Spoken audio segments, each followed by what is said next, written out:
Good morning, सुप्रभात। सभी भाई बहनों को सादर प्रणाम करते हैं और आप लोगों को एक आज बुढ़िया माँ की कहानी सुनाता हूँ।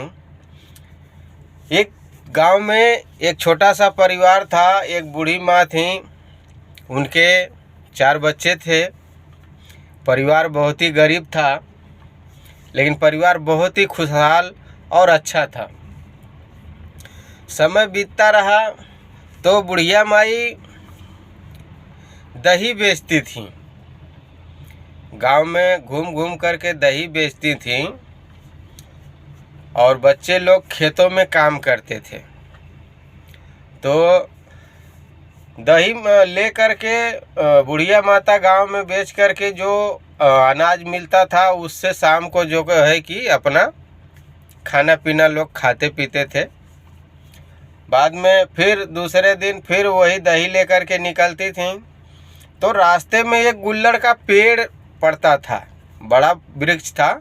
उसके नीचे बुढ़िया माँ रोज आकर के बैठती थी और वहाँ पर भगवान को याद करती थी कि प्रभु, आज का तो हमारा गुजारा हो गया, कल का आपका सहारा है।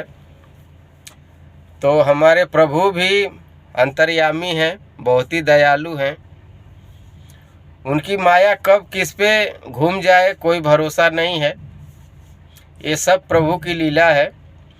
बाद में बुढ़िया माँ फिर दूसरे दिन दही लेकर के चली और एक गांव में बेच करके थोड़ा अनाज मिला था। फिर दूसरे गांव में जाने का प्रयास कर रही थी तो रास्ते में वही वृक्ष आया।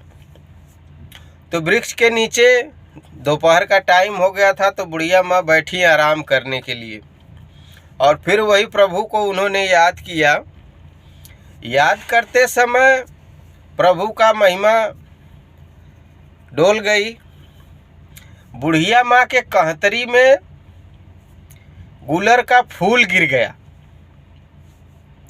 गुलर का फूल जब गिर गया तो बुढ़िया माँ को तो पता नहीं था। तो बुढ़िया माँ प्रभु से कहती है कि हे प्रभु, दही भी थोड़ा ही बचा है और अनाज भी थोड़ा ही मिला है, तो आज का कैसे काम चलेगा। अब तो आपका ही सहारा है प्रभु, आप ही सहारा कीजिए। बुढ़िया माँ अपना फिर वहाँ से उठी, दूसरे गांव में गई दही बेचने के लिए। तो बुढ़िया माँ दही निकाल के बेचते जा रही हैं और वो कहतरी में दही ख़त्म नहीं हो रही है। बुढ़िया माँ भी अचंभों में पड़ गई। बुढ़िया माँ बहुत अचरज में पड़ गई कि प्रभु, ये कैसी लीला है आपकी। और जो है कि ऐसे ही शाम तक बुढ़िया माँ को इतना सारा अनाज मिल गया कि बुढ़िया माँ एकदम खुश हो गई और अनाज गांव में ही लेके जा नहीं पाई, तो गांव में ही किसी के घर पे रख करके अपना घर गई और दही भी नहीं ख़त्म हुई। घर पे गई तो बच्चों को बताई कि आज हमें बहुत सारा अनाज मिला है और हमारी दही भी नहीं ख़त्म हुई। अब हम लोग बच्चे शाम को सब लोग मिल करके दही भी खाएंगे और गांव से जाइए अनाज भी उठा के लेकर के आइए। बाद में बच्चे भी बहुत खुश हुए कि माँ, ये तो सब प्रभु की लीला है। तो माता जी भी बोली, हाँ बेटा, ये सब प्रभु की ही माया है। तो ऐसे ही करते करते बुढ़िया माँ के पास बहुत सारे पैसे कौड़ी हो गए। बुढ़िया माँ ने अपना घर द्वार बनवा लिया, झोपड़ी था, घर बनवा लिया उन्होंने। और घर परिवार में एकदम खुशहाली का मौसम हो गया। बाद में बेटे लोग कहने लगे, माँ अब तो जो है कि ये काम छोड़ दो, अब आप भी बूढ़ी हो गई हो और अब तो प्रभु के कृपा से सब कुछ हो गया है, हम लोग के पास अब कोई चीज़ की कमी नहीं है। माँ, तुम बैठ के आराम करके खा सकती हो। तो माता जी ने कहा अपने बच्चों से कि बेटा, जिस चीज़ से इंसान आगे बढ़ता है उस चीज़ से कभी भी इंसान को नाता नहीं तोड़ना चाहिए। ये प्रभु का देन है कि हम इसी से जो है कि आगे हम लोग बढ़े हैं। तो आज हमारे पास अगर सब कुछ हो गया तो हम क्या ये अपना बिजनेस और धंधा छोड़ देंगे जिससे हम लोग जीते आए हैं।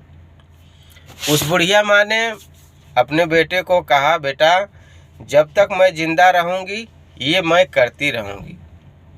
और वो बुढ़िया माता बहुत दिन तक ने उन्होंने जिया और सारा परिवार जो है कि एकदम खुशी के मारे। प्रभु की महिमा कब किस पे डोल जाए ये तो प्रभु ही जाने। बाकी हमारी कहानी आप लोगों को कैसी लगी कमेंट के माध्यम से बताइएगा आप सभी।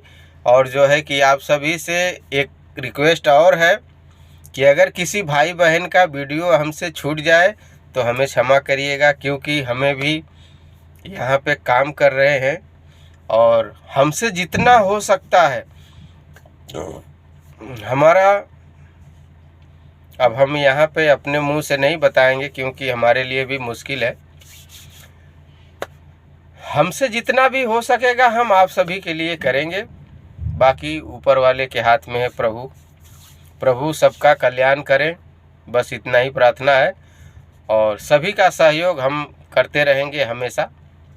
जब तक अब आप लोगों से जुड़े हैं तो जब तक ये जान रहेगी तब तक जहान रहेगा और तब तक मैं आप लोगों के साथ में रहेगा। इसी के साथ जय हिंद, जय भारत, सभी को सादर प्रणाम।